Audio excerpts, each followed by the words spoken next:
ہے نا, آئے گا ابھی سواری آئے گی مجلس کے بعد, ہے نا.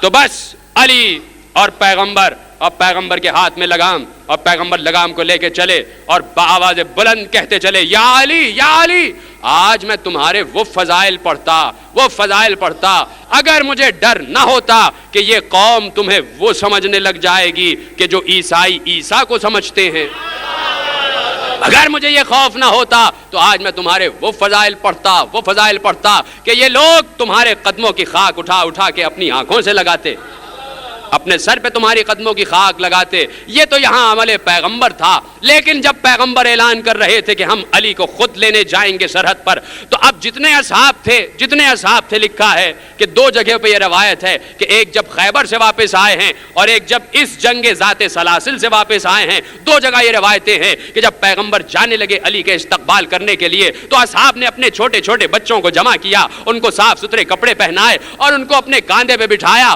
اور یہ کہہ کے چلے کہ ہم راستے میں کھڑے ہو جائیں گے جہاں سے علی آ رہے ہوں گے, ہم دیکھیں گے کہ ہمارے بچے کا عقیدہ کیا ہے. تو ہر صحابی اپنے بچے کو صاف ستھرے کپڑے پہنا کے اس راستے پہ کھڑا ہو گیا کہ جہاں سے علی کو آنا تھا. ہر صحابی یہ پوچھتا تھا اپنے بیٹے سے, اے میرے بیٹے, یہ جو شخص آ رہا ہے گھوڑے پہ بیٹھا ہوا, یہ تمہیں کیسا لگتا ہے, یہ تمہیں کیسا محسوس ہوتا ہے؟ تو اب طبقات ابن سعد کہتی ہے, تذکرۃ الخواص میں بھی یہ روایت لکھی ہے کہ کہتے ہیں کہ جیسے ہی وہ بچہ کہتا علی کو دیکھ کے کہ بابا مجھے یہ شخص بہت پسند آ رہا ہے, مجھے اس سے محبت پیدا ہو رہی ہے, تو بے اختیار وہ اپنے بچے کو گود سے لگا کے اس کا ماتھا چومتا, اس کے رخسار پر بوسہ دیتا, اس کو اپنے سینے سے لگاتا, اس کو شاباش دیتا. لیکن اگر کسی صحابی کا بچہ یہ کہہ دیتا کہ بابا میں اس شخص کو نہیں جانتا, مجھے کوئی محبت پیدا نہیں ہو رہی, یہ کون, یہ کیسا شخص ہے, تو اصحاب اپنے بچوں کو اپنے کاندھوں سے اتار کے زمین پہ پھینک کے کہتے تیری ماں نے میرے ساتھ خیانت کی ہے.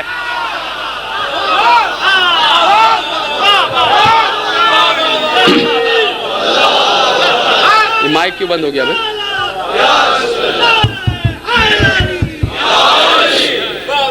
یہ مائک کی آواز کم کر دی ہے کسی نے, اس کو دو. اصحاب رسول کا یہ طریقہ ہے کہ اپنے بچوں کی ولادتوں کی پاکیزگیاں جانتے ہیں. کس وجہ سے؟ علی کی محبت کی وجہ سے.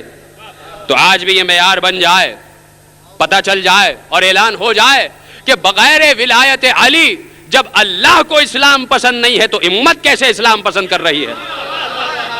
جب اعلان ولایت علی کے بغیر اسلام اللہ کو نہیں پسند, اسی دن تو کہا نا اللہ نے کہ آج ہوا ہوں راضی, آج میں نے تمہارے لیے دین اسلام کو پسند کر لیا.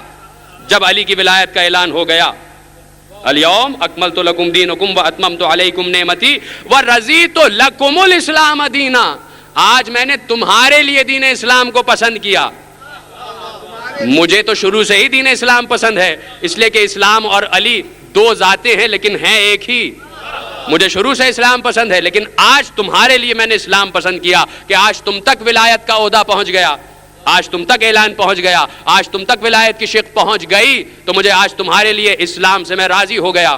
تو اب عالم اسلام اس اسلام کو کیسے پسند کر رہا ہے کہ جس اسلام میں علی کا نام ہی نہیں ہے, کہ جہاں میڈیا پر, جہاں تمام الیکٹرانک میڈیا پر اور تمام پرنٹ میڈیا پر یہ کوشش کی جاتی ہے کہ نام اہل بیت نہ آنے پائے, اور اگر کہیں کوئی نام اہل بیت لے لے اور نام علی لے لے تو پھر فون پہ فون پہنچتے ہیں, یہ کس کو بٹھا دیا, یہ کون آ گیا. بڑے عہدوں پر روکا جا رہا ہے محبان اہل بیت کو آنے سے. تو عہدے تو کبھی بھی ہمیں اچھے نہیں لگے, ارے ہمیں نہ تمغے اچھے لگے نہ عہدے لگے.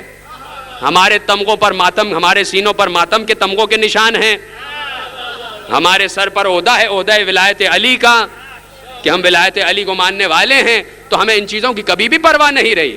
کیوں؟ اس لیے پرواہ نہیں رہی کہ ہمارے معصومین نے, ہمارے ائمہ نے ہمیں اتنا بڑا چینل دے دیا ہے, چاہے وہ پرنٹ میڈیا ہو چاہے الیکٹرانک میڈیا ہو, اتنی بڑی یونیورسٹی ہمارے حوالے کر دی ہے کہ کہیں سے بھی ہمیں کوئی پرواہ نہیں ہوتی کہ کہیں سے بھی کسی سم سے بھی اگر اہل بیت کے خلاف ان کی شان میں کوئی بات آ جائے, کہیں بھی کسی سم سے بھی اگر کربلا کے خلاف کوئی بات آ جائے, تو شام کو مجلس کا فرش سجاتے ہیں اور اپنے بچوں کو بتا دیتے ہیں کہ بیٹا ایسا نہیں ایسا ہے.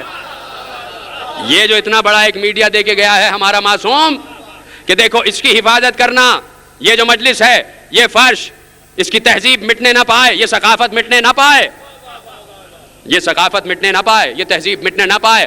کہاں ہے عالم اسلام کے پاس کوئی تہذیب؟ مجھے بتائیے کلچر کہاں ہے؟ اسلامی کلچر کہاں ہے؟ ابھی میں کراچی میں محرم سے پہلے 2 دن پہلے ایک پیس کانفرنس تھی، سفیر امن کانفرنس، اس میں میری تقریر تھی. اس میں بہت سے میڈیا کے لوگ بھی بیٹھے تھے. تو میں نے ایک جملہ وہاں عرض کیا تھا اور وہاں سے جملہ اٹھا کے آپ کی خدمت میں پیش کرتا ہوں کہ عالم اسلام کے پاس آج کوئی کلچر نہیں ہے، کوئی تہذیب نہیں ہے، کوئی ثقافت نہیں ہے کہ جس ثقافت کو وہ دنیا کے سامنے پیش کریں. بات واضح ہو رہی ہے. تہذیب آپ سمجھتے ہیں نا، کلچر ایک الگ چیز رکھی گئی ہے دین سے، اور اگر دین اور کلچر مل جائیں تو پھر سونے پہ سہاگا ہو جاتا ہے. عالم اسلام کے پاس تہذیب نہیں ہے، کوئی کلچر نہیں ہے کہ جو دنیا کے سامنے پیش کرے. آج جتنے چینلز چل رہے ہیں آپ کے ہاں، چاہے وہ کسی بھی ملک سے تعلق رکھتے ہوں، متوجہ رہیے گا، میری طرف ایک پیغام دینے جا رہا ہوں اور میں ضروری سمجھتا ہوں اس بات کو. آج جتنے بھی چینلز آ رہے ہیں کسی بھی حصے سے، ملک کے کہیں بھی، دنیا کے کسی بھی ملک سے آ رہے ہوں، چاہے وہ عیسائیوں کی طرف سے ہوں، چاہے یہودیوں کی طرف سے ہوں، چاہے ہندوؤں کی طرف سے ہوں، کہیں سے بھی آ رہے ہوں، چاہے مشرکوں کی طرف سے ہوں، سب جتنے چینلز ہیں وہ کوئی اپنا دین نہیں پیش کر رہا. کوئی یہ نہیں کہہ رہا کہ ہم اپنا دین پیش کر رہے ہیں. سب کہہ رہے ہیں یہ ہمارا کلچر ہے، یہ ہماری ثقافت ہے، یہ ہماری تہذیب ہے، یہ ہم تہذیب پیش کر رہے ہیں. ہمارے یہاں ایسا ہوتا ہے، ہمارے یہاں ایسا ہوتا ہے، ہمارے یہاں ایسا ہوتا ہے. ایک تہذیب ہے، ایک کلچر ہے جو دنیا پیش کر رہی ہے چینلز پر. اب وہ تہذیب صحیح ہے، فحش ہے، گندی ہے، یہ علیحدہ بات ہے، اس پہ گفتگو پھر کبھی ہوگی. لیکن سب یہ کہہ رہے ہیں کہ ہم دین نہیں پیش کر رہے، ہم کلچر پیش کر رہے ہیں. یہ ہمارا کلچر ہے. کیوں؟ اس لیے کہ دین سے آدمی بہت دیر میں متاثر ہوتا ہے. دین اپنا کوئی نہیں چھوڑتا. آپ کہیں گے ہمارا دین ہے، ہمارا دین قبول کرو، وہ کہیں گے صاحب ہمارا دین ہمارا بہت اچھا ہے، ہم کیوں آپ کا دین قبول کریں؟ دین اپنا نہیں چھوڑتا انسان. لیکن اگر سامنے والا کوئی بہترین تہذیب اور ثقافت پیش کر رہا ہے، کوئی کلچر پیش کر رہا ہے، تو وہ فوراً انسان متاثر ہو جاتا ہے، اس کی طرف کھنچتا ہے کہ نہیں یہ بات اچھی ہے، ہمارا دین تو ہمارے پاس محفوظ ہے، چلو یہ کلچر اپنانے میں کوئی حرج نہیں ہے. تو آج پوری دنیا کلچر پیش کر رہی ہے، تہذیب پیش کر رہی ہے. مسلمانوں کے پاس کوئی تہذیب، کوئی کلچر نہیں ہے، کوئی ثقافت نہیں ہے. کہاں ہے ثقافت؟ مجھے بتائیے. مسلمانوں کے پاس کتنے رکن ہیں؟ ایک عید الاضحیٰ اور ایک عید قربان. اس کے علاوہ کیا ہے؟ اور اگر آپ نے اس کو اپنا کلچر بیان کر کے پیش کیا کہ ہمارا کلچر یہ ہے کہ ہم عید الاضحیٰ میں بکرے کاٹتے، گلے کاٹتے، تو وہ کہیں گے آپ کا کلچر، ہم یہی تو کہہ رہے ہیں، ہم یہی تو کہہ رہے ہیں، اور آپ کہہ رہے ہیں کہ واقعی ہمارا کلچر یہ ہے. تو دیکھیے دین ہے، وَفَدَيْنَاهُ بِذِبْحٍ عَظِيمٍ، بہت عظیم مرتبہ ہے قربانی کا اور واجب رکن ہے، اس سے ہمیں انکار نہیں ہے. لیکن یہ دین ہے مسلمانوں کے لیے صرف. اس سے کوئی باہر کا آدمی کبھی بھی متاثر نہیں ہوا. کوئی مثال مجھے دکھا دیجئے کہ جہاں دکھایا گیا ہو کہ 20-20 ہزار، 25-25 ہزار اور 25 لاکھ بکرے کٹ رہے ہوں اور ان بکروں سے کٹے ہوئے بکروں سے کوئی متاثر ہو کہ دین اسلام قبول کر رہا ہو. نہیں، کبھی بھی نہیں کیا. مسلمانوں کے پاس کوئی کلچر نہیں ہے، کوئی تہذیب نہیں ہے. اگر کوئی تہذیب خدا کی قسم ہے عالم اسلام کے پاس تو آئے اور اس فرش اعضا کو دیکھے. یہ تہذیب ہے اور یہ تہذیب ہماری بنائی ہوئی نہیں ہے، یہ حسین کی بنائی ہوئی تہذیب اور کلچر ہے کہ جہاں حسین نے میدان کربلا میں ایسا ایک کلچر دیا ہے دنیا کو کہ دیکھو میں پورا خاندان لے کے آیا ہوں یہاں پر اور تمہیں تہذیب سکھا رہا ہوں کہ گھروں میں رشتے کس طرح بنتے ہیں، باپ بیٹے سے کیسے گفتگو کرتا ہے، زوجہ شوہر سے کیسے گفتگو کرتی ہے، بہن اور بھائی کا رشتہ کیا ہے. یہ تمام رشتے حسین ابن علی نے یہ مجلس کا پیغام دے کر سمجھایا کہ دیکھو یہ دین بھی ہے اور یہی ثقافت بھی ہے.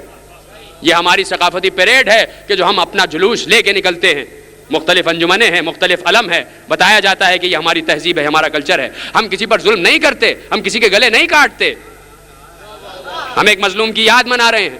تو یہ تہذیب اس کو برقرار رکھنا ہے اور اس کے جو ارکان ہیں ان کو ساتھ ساتھ لے کے چلنا پڑے گا. اس لیے پیغمبر نے کہا کہ تمہیں ولایت سونپ کے جا رہا ہوں تاکہ تم ایک مرکز پر جمع رہو. پیغام دے چکا، اب آپ شروع ہو جائیں میرے ساتھ ساتھ. مرکز پر جمع رہو. ایک مرکز ضروری ہے کہ جس پر متحد ہو جائے امت. اس لیے کہا علی کو تمہارے سبوت کر کے جا رہا ہوں، علی کو تمہارے حوالے کر کے جا رہا ہوں. یہ ہے ولایت. اس کے ذریعے سے تم اپنے مسائل حل کرتے رہنا. دیکھو بغیر ولایت نہ تمہیں دین سمجھ میں آ سکتا ہے، نہ قرآن سمجھ میں آ سکتا ہے، نہ اسلام سمجھ میں آ سکتا ہے، نہ تمہیں میری وحی سمجھ میں آ سکتی ہے.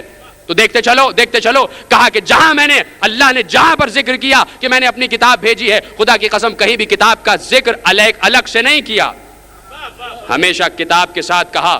سورہ زمر میں ارشاد فرمایا انا انزلنا علیک الکتاب للناس بالحق فمن اہتدی فلنفسہ ومن ضل فانما یضل علیہا وما انت علیہم بوکیل. پروردگار سورہ زمر میں ارشاد فرما رہا ہے اے نبی انا انزلنا علیک الکتاب للناس، اے نبی ہم نے آپ کے اوپر ایک کتاب بھیجی جو بھیجی تو انسانوں کے لیے ہے، لیکن اے نبی ہم نے اس کتاب کو تنہا نہیں بھیجا. انا انزلنا علیک الکتاب للناس، ہم نے انسانوں کے لیے آپ کی طرف کتاب بھیجی لیکن کتاب کو تنہا نہیں بھیجا، بالحق، حق کے ساتھ کتاب کو بھیجا ہے. حق کے ساتھ کتاب کو بھیجا ہے، حق کے ساتھ کتاب کو بھیجا ہے، اس لیے کہ بغیر حق کتاب سمجھ میں نہیں آ سکتی. اب سمجھاؤں آپ کو، چپ ہو گئے آپ. جب پیغام کی منزل آتی ہے تو آپ چپ ہو جاتے ہیں. اب گفتگو شروع ہے اور آگے بڑھنا ہے، ساتھ ساتھ چلیے میرے. دیکھیے حق کے بغیر کسی سمجھانے والے کے کتاب سمجھ میں نہیں آ سکتی. یہ اللہ کا اصول ہے، یہ ہمارا بنایا ہوا نظریہ اور فارمولہ نہیں ہے. آپ کے سامنے سے مثال اٹھا کے آپ کو سمجھا دوں، آپ سمجھ جائیں گے. جب آپ اپنے بچے کو بھیجتے ہیں اسکول میں پڑھنے کے لیے پہلی جماعت میں تو اس کے پاس ایک قاعدہ دیا جاتا ہے، اس کو اردو کا قاعدہ. اس پہ لکھا ہوتا ہے الف بے پے تے ٹے سے جیم چے اور آخر تک یہ تک حروف تہجی لکھے جاتے ہیں. جب پہلا حرف پڑھتا ہے وہ بچہ تو کہتا ہے الف، الف سے انار. پڑھتا ہے نا؟